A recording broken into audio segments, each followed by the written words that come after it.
Da li znate da 80% ljudi već u februaru odustane od svojih novogodišnjih odluka?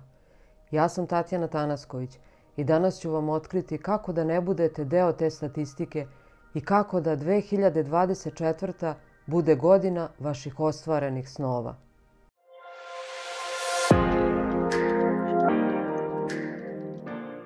Zašto ne uspevamo? Naši ciljevi često propadaju jer su preveliki ili nejasni. Na primjer, zamislite da je Janko odlučio da ove godine prekine sa lošim navikama i postavio cilj da bude zdraviji. Zvuči dobro, ali šta to zapravo znači? Bez jasnog plana, cilj je neuhvatljiv kao oblak. Janko će i ove godine, kao i prethodne, jedno vreme, posebno nakon ovih praznika kada smo svi jeli više, a kretali se manje, pokušati da postane zdraviji i korigovati ishranu i možda otići par puta na trening ili u dugu šetnju pored reke, ali će se u nekom trenutku opet vratiti na staro. James Clear u knjizi Atomske navike, koju svima preporučujem da je pročitaju, kaže da problem nije u ciljevima, već u nedostatku efikasnih sistema za ostvarivanje ciljeva. Kako onda napraviti efikasan sistem za postavljanje ciljeva? Odgovor se krije u svima dobro poznatoj reči SMART, koja je u ovom našem primjeru akronim, koji preveden na srpski jezik označava ciljeve koji su specifični, merljivi, dostižni, relevantni i vremenski ograničeni. Na primjer, umjesto postati zdraviji, cilj može biti vežbati 30 minuta 3 puta nedeljno. Ili umjesto promeniti ishranu, cilj može biti jesti svaki dan zdrav doručak.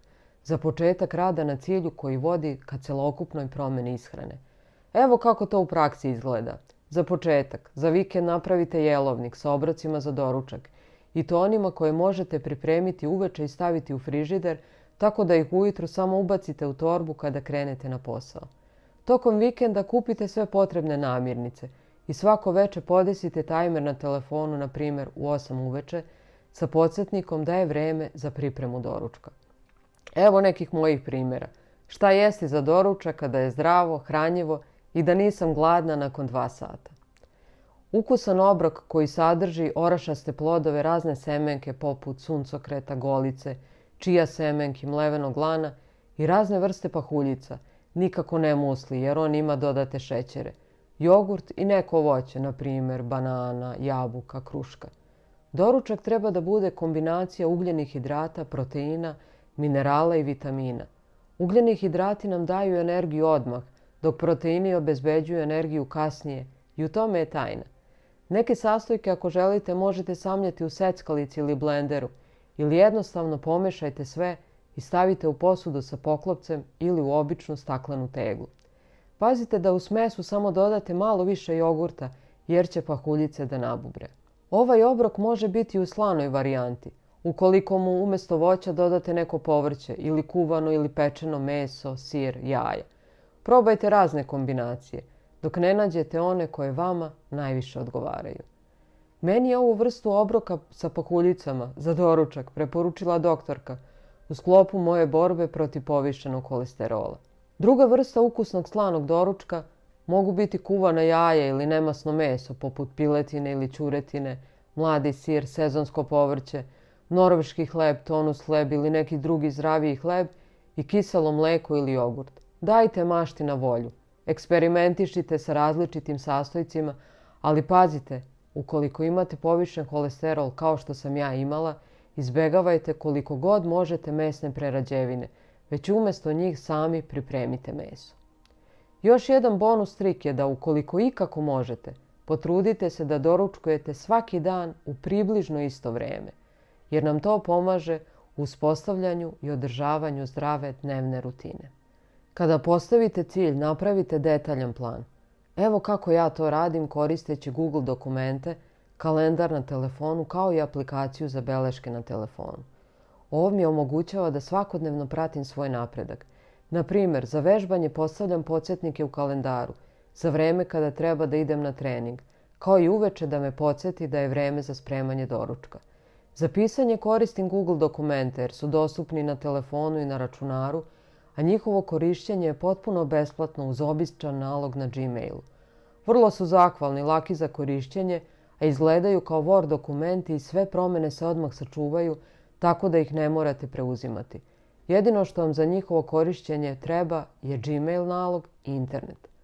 Mada je možda za najveći broj vas lakše da svoje smart ciljeve upišete u aplikaciju za beleške koju ima svaki pametan telefon ili još jednostavnije da ih upišete u običan notes koji ćete stalno nositi sa sobom.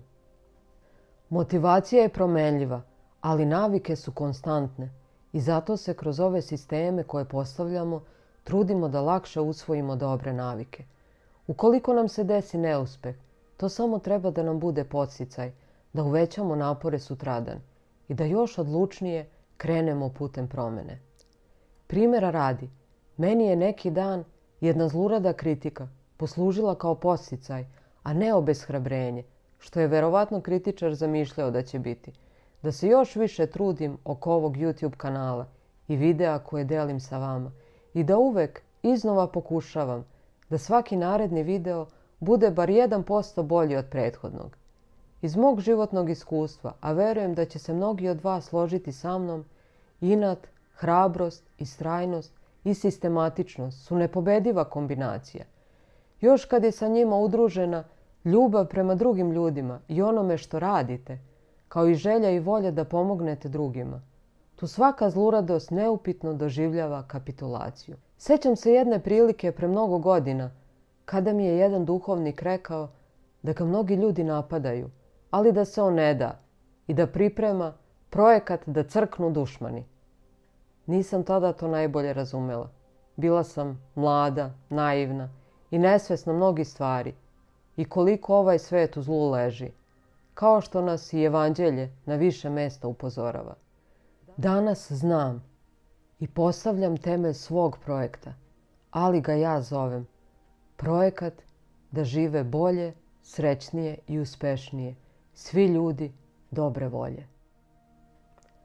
Da se vratimo na našu temu sa ove lične digresije koju sam morala da podelim sa vama. Jer smisao ovog kanala nije da se ja kao nešto pravim da sam bolja, pametnija ili uspešnija od vas, već da ravnopravno delimo svoje uspone i padove, kao i pouke koje izvlačimo iz toga.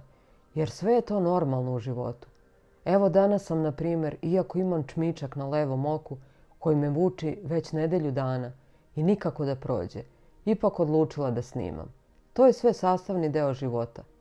Najdublja želja srca moga jeste da ovaj kanal bude mesto podrške i mesto na kojem zajedno napredujemo i usavršavamo se u svim aspektima života.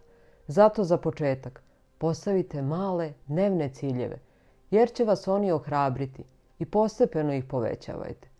Ilustracija mojih malih dnevnih ciljeva je što ustanem svako jutro 5 minuta ranije i za tih 5 minuta uradim nekoliko jednostavnih vežbi kojima zagrejem zglobove i mišiće i time odmah čekiram jedan cilj kao urađen.